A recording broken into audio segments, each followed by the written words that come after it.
अमरावती जिल्ह्यात पावसानं दडी मारली आहे। 30,000 हेक्टरवरील कपाशी यामुळे धोक्यात आल्याचं चित्र सध्या पाहायला मिळतंय। 3 दिवसात पाऊस न झाल्यास दुबार पेरणीचं संकट आता शेतकऱ्यांवर उभं ठाकणार आहे। तुरळक ठिकाणीच पावसाची नोंद करण्यात आली आहे। भारतीय हवामान विभागानं 12 जून रोजी अमरावती जिल्ह्यात मान्सून दाखल झाल्याचं जाहीर केलंय।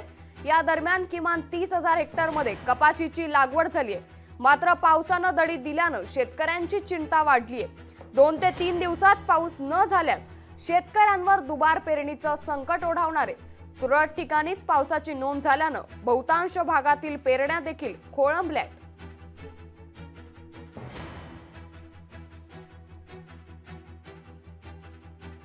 मागील 8 दिवसापूर्वी तिवसा तालुक्यामध्ये बरेच भागामध्ये पावसाने चांगल्या प्रकारे हजेरी लावल्यामुळे बऱ्याच शेतकऱ्यांनी कपासी पिकाची लागवड केली आहे। परंतु गेल्या 4-5 दिवसापासून पावसाने दांडी मारल्याने बरेच शेतकऱ्यांचे कपासी पिकाचे नुकसान पावसाअभावी होत आहे।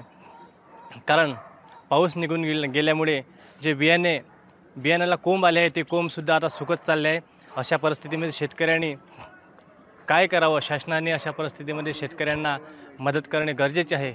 गेल्या 15 दिवसापासून पावसाचा एक थेंब सुद्धा आला नाही आणि काही ठिकाणी आला आहे, पण तो तुरळक ठिकाणी आला नसल्यासारखाच पाऊस आहे।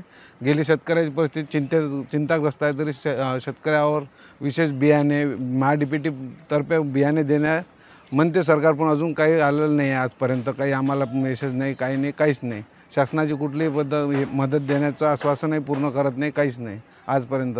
मागच्या वर्षी पण आमचं ते म्हणजे दुष्काळ भाग असून म्हणजे पावसाचं दांडी मारली होती। पाण्यामुळं कोणाच्या नाल्यानं वाहत गेलं सगळं व्यवस्थित। म्हणजे शेतकरी चिंताग्रस्त आहे सध्याच्या परिस्थितीत गेल्या मागच्या वर्षीपासून।